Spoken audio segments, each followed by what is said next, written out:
দেশের ভঙ্গুর অর্থনীতি থেকে উত্তরণের পথরেখা প্রস্তাবিত বাজেটে নেই বলে মন্তব্য করেছেন জাতীয় নাগরিক পার্টির আহ্বায়ক ও সংসদে বিরোধী দলীয় চিফ হুইপ নাহিদ ইসলাম।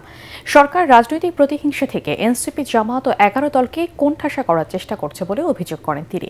বিকেলে চট্টগ্রাম সার্কিট হাউসে সাংবাদিকদের কাছে তিনি এসব মন্তব্য করেন। এ সময় এনসিপির মুখ্য সমন্বয়ক নাসিরউদ্দিন পাটোয়ারি জানান, বাজেটে যে লক্ষ্যমাত্রা অর্জনের কথা সরকার বলেছে তা কাল্পনিক।